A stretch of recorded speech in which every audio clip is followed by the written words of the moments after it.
Hi guys, welcome back to Geeks Wargaming and welcome back to part 5 of my building a Craftworld videos.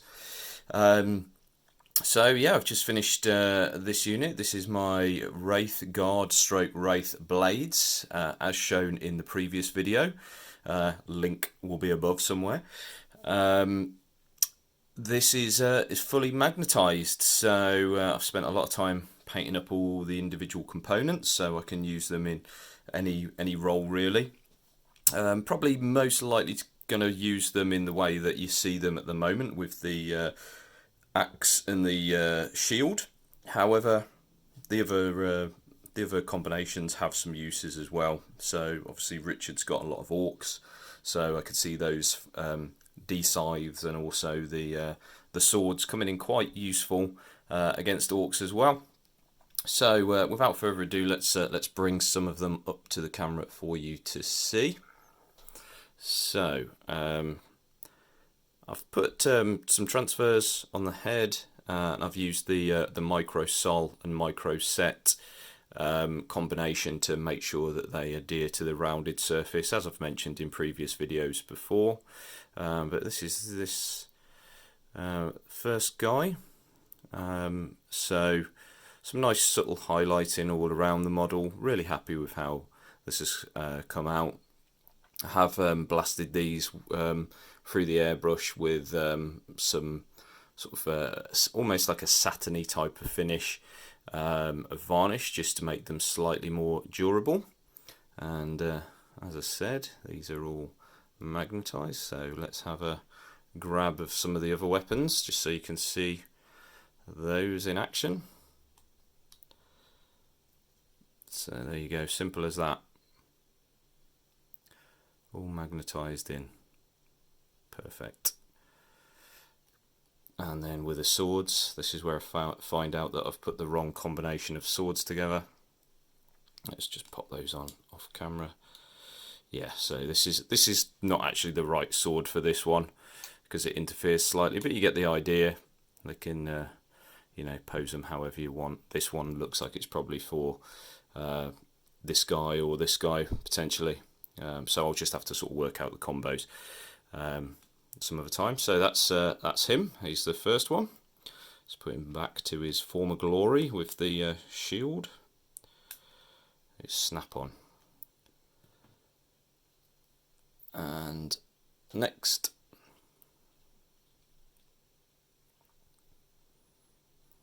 I really like these Wraithguard. I think I mentioned in the last video that these are one of my favourite units. This is this unit and the box set, The Waking the Dead, was the reason why I started collecting Eldar, because I just thought it was a cheap way to sort of gain access to a lot of the units that I knew that I'd want in my army. So I like the Spirit Seer model, I like these models, and also the Wave Serpent. I like the look of the grav tanks as well in the Eldar army. So yeah, it was just a very good access point for me. So I would recommend any of those little box sets, those starter sets, if you are thinking about getting into the hobby or starting a new army.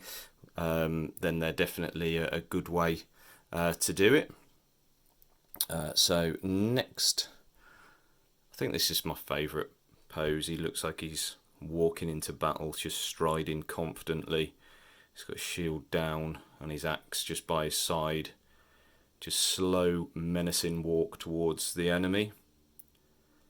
So yeah, that's him. And get his bits out the way. And then this one's the most static pose. I think they were all, with the old metal miniatures, they were all in this sort of pose. Just quite static. But you can still make him quite dynamic looking with magnetizing, you know, like he's just about to deflect a shot and then swing his arm and smack it in somebody's head. So that's him. And then the last guy in this squad is another one walking. I do really like both of these walking ones. Just looks so menacing. And the axes, I I was unsure exactly how to do the axes. I was thinking I didn't really want to go down the metallic route, but then I looked at a few sort of photos online and in the codex and things like that, and it looks like most people have actually painted them with metallics. So what I did to achieve this effect is basically painted it completely silver. I think it was lead belcher. And then I've done a couple of washes of the Caribou Crimson, and then I've just sort of followed the axe blade and picked that back out with the Shining Silver, or the Brightest Silver, whichever one it is, Stormhost Silver I think it might be.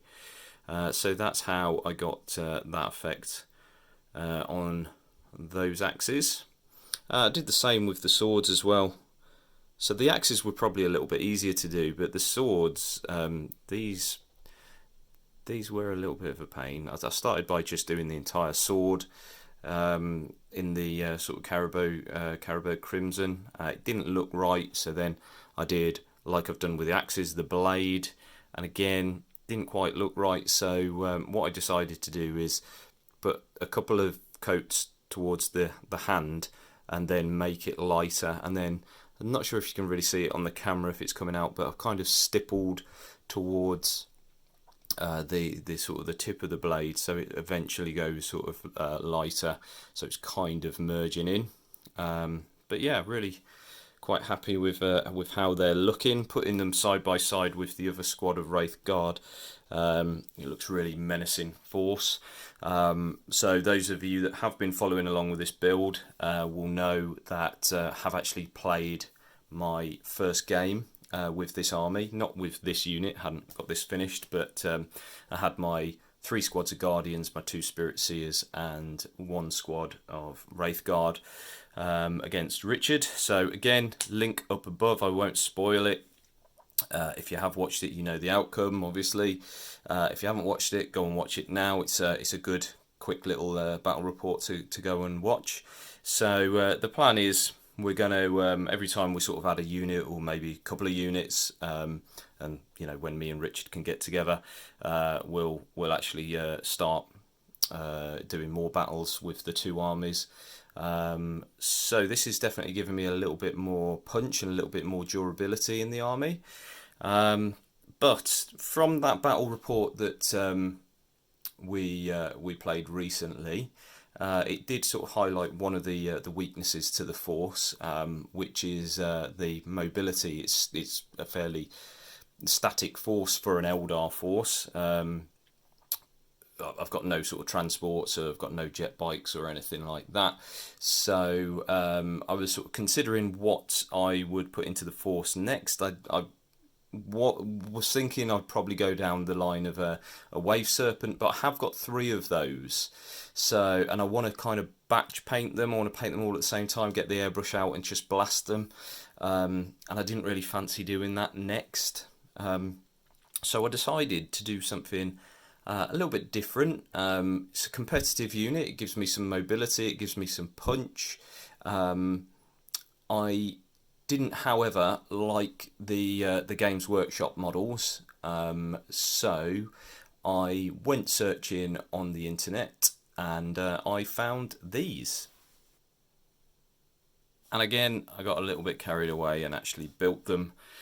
But the reason why I've done that is because, as you can see, these are a resin kit. They are an alternative sculpt. These are from a company called Ghost Miniatures. I'll put all the links below so you can go and have a look. This is the definition of boutique miniatures. The guy that runs Ghost Miniatures, I believe it is just sort of a bit basically like a little bit of a hobby for him, or a side project, side income.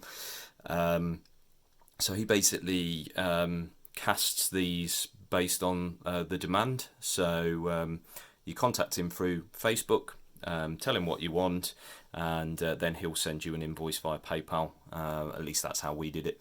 And you just pay that, and then a couple of weeks later you get some absolutely beautiful miniatures through the post. So when it comes down to third party, I found them to be a little bit hit and miss. I've had some good stuff, and I've had some really bad stuff, and these are the best resin models I think I've ever had, and that does include Forge World. The quality of the sculpt is absolutely brilliant. The quality of the resin is fantastic as well. It looks like it is actually the same or very similar to the Forge World resin, but the guy that obviously casts these, he's almost taken a little bit more time to think about where the resin gates go, so they don't obstruct detail, which I do find in Forge World models sometimes that can become a little bit of an issue. You cut something off and actually you've got to resculpt some detail because it just wasn't there from where the gate was, or it snaps and it breaks the model. No problems like that. In terms of cleanup, very, very minimal. There is one tiny little air bubble on one of these, and it's in a place where you can't see. I have filled it easy enough with some liquid green stuff, and you wouldn't be able to tell it's there. So let's get these up. Now these are unique. Every single one of them you can basically build in a completely unique way. Obviously, because of the nature of them being sort of jet bike riders, they're going to look similar, and the jet bikes themselves are the same. However, what I have done just to make them a little bit different is on these little fins there's a little sort of spirit stone or whatever, just that little extra detail, and these are reversible. So on some I've flipped these over, so that's on the bottom and some on the top, just to give it a little bit of difference there. But yeah, as you can see, absolutely gorgeous detail. I really like the way that the riders are holding onto the control as well, so they've got a sort of this wire attached to a computer. He's actually got two different versions of these models as well, so you can get the male variant or the female variant. So obviously with the Craftworld that I've gone with, the Yggdrasil, as I've mentioned before, it's a very matriarchal society, so there's a high number of females, there's a high number of howling banshees, and when I saw that you could get a female version of these, then I had to go for it really. So you can see there the detail on the chest piece. Obviously the boob armor, as we copyrighted last time, didn't we? But yeah, absolutely gorgeous with the flowing hair and these pikes for the Shining Spears. They're just awesome. And usually I haven't had to heat these up at all to have them straight. Forge World, that is usually a bit of a nightmare. Anything like that would be bent and warped all out of shape. So yeah, that's the first one. Second one. So they are quite, although they are unique, they're quite similar. The way that you can tell the uniqueness is on the legs. They've got sort of different sort of armor paneling, slightly different. The arms are posed in a slightly different way. So this one, obviously, the arms slightly bent back, like just about to go into a joust, whereas the previous one was more sort of just holding it ready. This is blue tack, that's why that's gone like that. So yeah, that's the second one, and these go together really nicely as well. The arms are a little bit fiddly to get them into the position, but if you needed to, you could heat it up quite easily to get that wire to fit. But I didn't really have to, actually. I think I had to do it on one slightly. So that's the second one. Oops. And then we'll go for this one. I'll bring the X-Arc up last, obviously. Okay. So this one's more upright with the arm here, holding it closer to a chest. And then again, the blue tack the head on this one as well for painting purposes.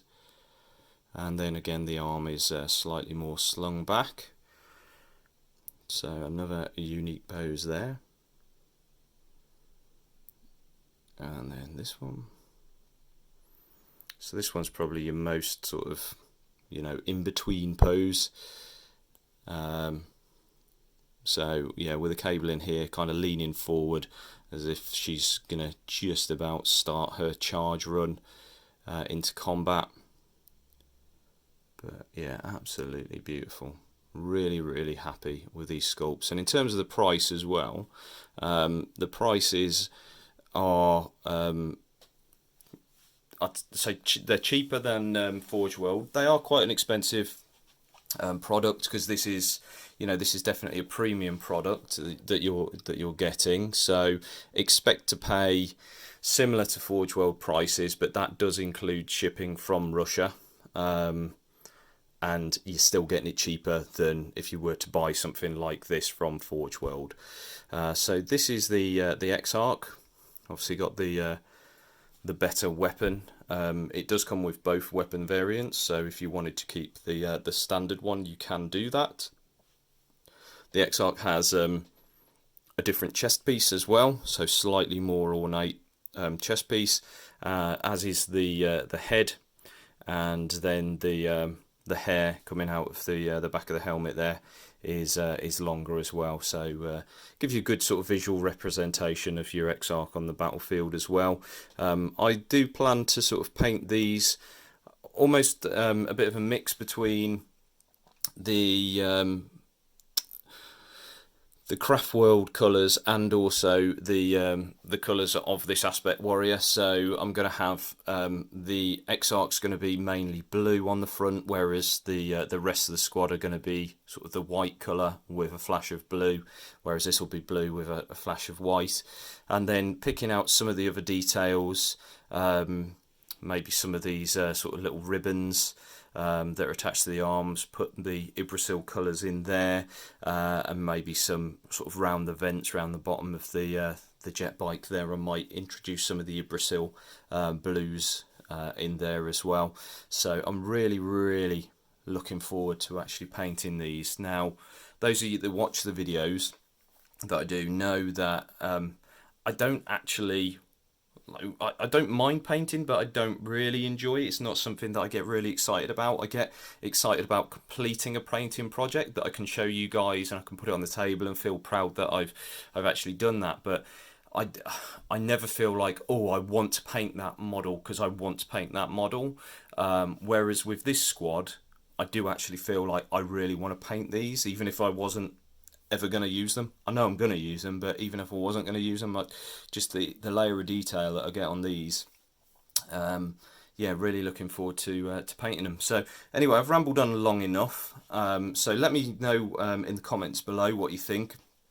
If you like the look of this unit, if you would consider getting miniatures from a third party, if you already use miniatures from a third party. I know you can't use them in Warhammer World tournaments and things like that, but mainly I go to independent ones, so if I did want to use these in tournaments, then it wouldn't really matter too much to me.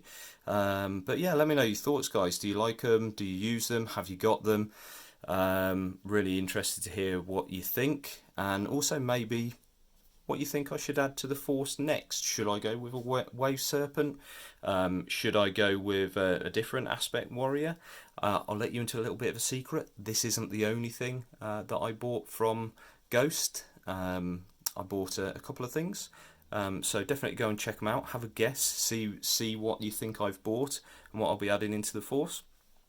But as I said, guys, that's the end of the video. So thanks for watching. If you haven't already done so, if you could subscribe to the channel, that really helps us out. And leave a like on this video and click the notification bell so you don't miss the next part in this series. And I will see you in the next one.